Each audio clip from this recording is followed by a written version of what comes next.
से क्लियर हो जाए कि आप उसमें क्या लिखेंगे। मान लीजिए आपने कहा कि ये 15 लोग जिन्होंने मतदान नहीं किया और छुट्टी लेके गए थे पेड, तो आप उनकी सैलरी काट लें या उनकी छुट्टी लगा लें, पैसे उसमें लगा लें, वो तो इंडिविजुअल लेवल पे होगा ना। उसमें वेबसाइट पे क्यों डालेंगे आपकी ये 25 लोग थे जिनकी सैलरी कटेगी? नहीं, तो नेम शेम होगा ना ये देखिए, ये इसको वेबसाइट कर, एक सेकंड, ये वेबसाइट, नोटिस बोर्ड या कुछ भी हो सकता है। ये कंपनी की इंटरनल पॉलिसी है कि कंपनी के नोटिफिकेशंस नोटिस बोर्ड में कहां लगते हैं। वो वेबसाइट भी हो सकती है, वो वेबसाइट हो सकता है कि सिर्फ इंटरनल वेबसाइट हो। बहुत जितनी बिग फोर की भाई नहीं सर, विराज जी देखिए, जो खबर छपी है, जो इंडियन एक्सप्रेस को बयान दिया है इलेक्शन कमिश्नर ने, उसमें ये वर्ड लिखे गए। मैं इसलिए समझने की कोशिश कर रहा हूँ कि वेबसाइट पे डाल दिया जाएगा, नोटिस बोर्ड पे लिखा जाएगा, और नेम शेम वर्ड यूज किया गया है, इसलिए मैं बार बार इस पे हाथ कर रहा हूँ।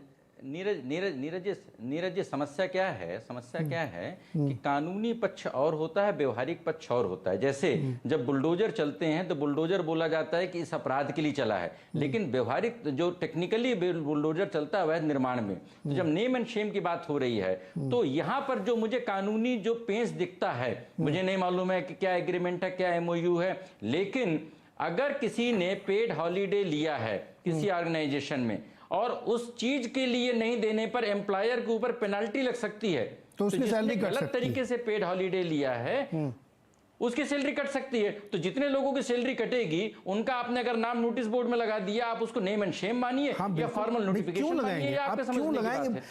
देखिए सर, यहाँ पे इस पे कोई आपत्ति नहीं। मैंने ये कौशल जी से जब क्लियर किया कि आप सैलरी काटें, कोई दिक्कत नहीं है आपको। हमने जिस काम के लिए मैंने समझता हूं कि इसमें किसी संवैधानिक अधिकार का चिट्ठी दी। देखिए, आप उसमें जब तक आप उसमें अखबार में नोटिफिकेशन नहीं डालते हैं, बाहर कोई सर्कुलर नहीं निकालते हैं, अगर इंटरनल आपके यहां पर है कि मेरे यहां पर आपने 3 सर्कुलर निकाले, पहला निकाला कि इलेक्शन में सभी को हॉलीडे मिलेगा, ये 500 लोग हैं। दूसरा कि आपने बोला कि इन लोगों ने हॉलीडे का मिसयूज किया, इसलिए हमने इनकी पैसे इनके काट लिए, आपने उसको अपने नोटिस बोर्ड में लगा दिया। इसमें नेम एंड शेम कहां से हो गया? अरे फिर नेम शेम कैसे होता है सर?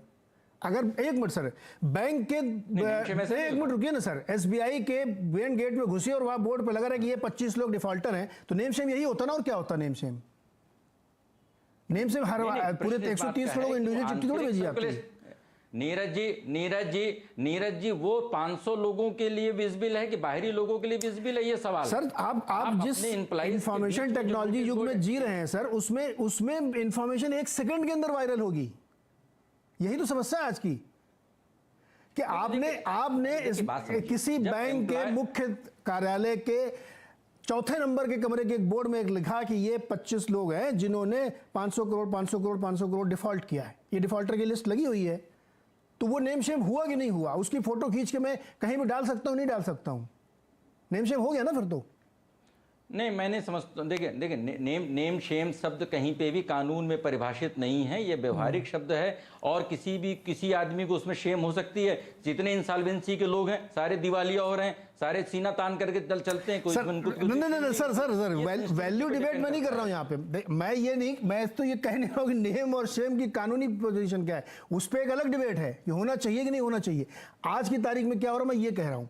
अश्विनी दुबे जी, जो बात मेरा सीधा सा नीरज जी इतना कहना है कि 135B के तहत अगर एम्प्लॉयर के ऊपर पेनल्टी है, तो एम्प्लॉय अगर उसका मिसयूज करता है, he should also be penalised. बिल्कुल पेनलाइज कर सकते होंगे कानून के तहत अगर इनको इजाजत है, लेकिन उसके लिए नेम शेम करने की जरूरत नहीं। आप चुपके से मेरी 1 दिन की सैलरी काट लीजिए, किसी संसार को नहीं पता चले कि मेरी सैलरी 1 दिन की कटी हुई है। मेरी सैलरी स्लिप सिर्फ मैं ही देख सकता हूँ और कोई नहीं देख सकता। दुबे जी क्या कहते हैं आप, सही है ये?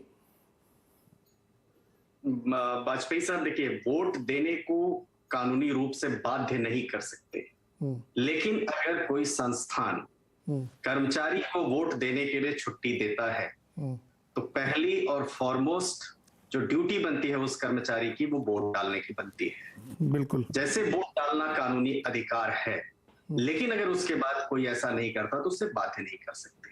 ये तो पहला जो लीगल आंसर है। दूसरा, अगर कोई संस्थान कर्मचारी को वोट देने के लिए छुट्टी देता है, तो वहां के कर्मचारियों को वोट डालना जिम्मेदारी बनती है, लेकिन संविधान व कानून में ऐसा कोई प्रावधान नहीं है अगर कोई अपने किसी अधिकार का इस्तेमाल न करे तो उसके लिए सजा दी जाए।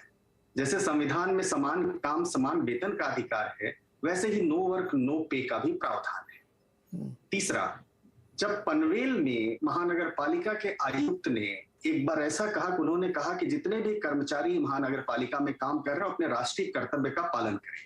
उन्होंने कहा कि 29 अप्रैल को मतदान न करने वाले कर्मचारियों को उस दिन का वेतन काट दिया जाए, लेकिन चुनाव आयोग के निर्देश पर सरकार ने पहले से मतदान के दिन सरकारी छुट्टी घोषित कर दी। दूसरा, फैक्ट्रीज एक्ट में जो प्रावधान है, जो लगातार प्रोडक्शन कर रही है इंडस्ट्रीज, जैसे पावर कंपनीज हो गई, कोल कंपनीज हो गई, जिनका लगातार प्रोडक्शन करना जरूरी है खासतौर से आम जनमानस के लिए, वहां तो आप पेड हॉलीडे या हॉलीडे की जो बात करते हैं वो वहां पर आप इस राइट को इस्तेमाल नहीं कर सकते। लेकिन जैसे हम गुजरात कॉमर्स ऑफ चैम्बर की बात कर रहे हैं, गुजरात कॉमर्स ऑफ चैम्बर ना तो एक कोई कॉन्स्टिट्यूशनल बॉडी है, वहां से जितनी भी इंडस्ट्रीज है सबने एक प्लेटफॉर्म बनाया, फोरम बनाया कि हम कोई अगर बात रखेंगे तो आपके माध्यम से रखेंगे। तीसरा, अगर आप वोट डालने नहीं जाते हैं तो ये आपका मतदान के अधिकार में मत देने का हक भी शामिल है और राइट टू रिजेक्ट भी शामिल है और न देने का हक भी शामिल है। और इसीलिए जो राइट टू रिजेक्ट है वो अभिव्यक्ति की आजादी के बुनियादी अधिकार का हिस्सा कैसे है, इसको सुप्रीम कोर्ट ने डिफाइन किया।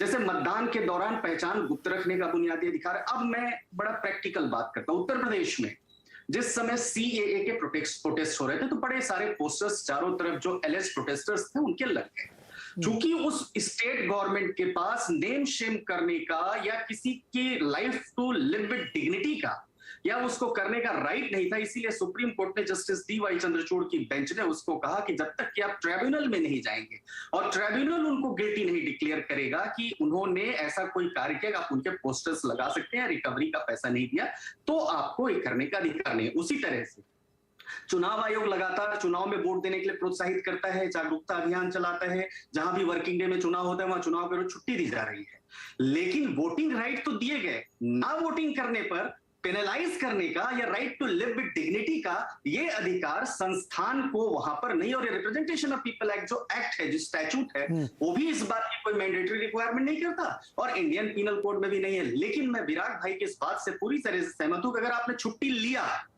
और आप वोट डालने नहीं जा रहे हैं तो उस संस्थान के जो मेमोरेंडम और बायलॉज है कि किसी भी ऐसे कर्मचारी का जिसका इनसबऑर्डिनेशन जिसने किया, जिसने कोई सर्कुलर पारित हुआ उसका प्रयोग नहीं किया, और अगर ऐसा पाया जाता है तो उसको जो माकूल कानून के मुताबिक जो सजा है वो सजा, क्रिमिनल केस तो खैर नहीं बनता, लेकिन जो सजा है, चाहे सैलरी काटेंगे, चाहे उसको नोटिस देंगे, चाहे शो कॉज नोटिस देंगे, नो वर्क नो पे का करेंगे, वो आप कर सकते हैं। परंतु यह बात यह तय है कि मतदान शामिल है क्या कि बोर्ड पे नाम चिपका देंगे? दुबे जी, उसमें यह भी शामिल है क्या कि बोर्ड पे नाम चिपका देंगे? देखिए, बोर्ड पे नाम चिपकाना तो फिर नेम शेम तो आपने कर दिया। राइट टू प्राइवेसी एक फंडामेंटल राइट है, right to live with dignity भी एक फंडामेंटल राइट है। लेकिन अगर वो लोग नहीं जा रहे तो उनको शो कॉज नोटिस आप दे सकते हैं, उनकी मर्जी है कि वो अगर चिपकाते हैं मान लीजिए या वो करते हैं, तो ये इसमें संस्थान की जिम्मेदारी नहीं होगी। लेकिन जो इंटरनल नोटिस बोर्ड है, अगर वहां छुट्टी इस बात के लिए दी गई, जरा समझिएगा कि आपको कल वोट डालने जाना है और अगर वो नहीं जाते हैं तो उसी अंदाज में, जिस अंदाज में लगाया गया और उसी अंदाज में चिपकाया जा सकता है, खास तौर से इंटरनल नोटिस बोर्ड। तो ये नेम शेम हुआ कि नहीं हुआ? ये नेम शेम इसलिए नहीं हो क्योंकि एक इंटरनल पॉलिसी। इंटरनल पॉलिसी क्या होती है सर? एक मिनट, इंटरनल मेरी सैलरी जो है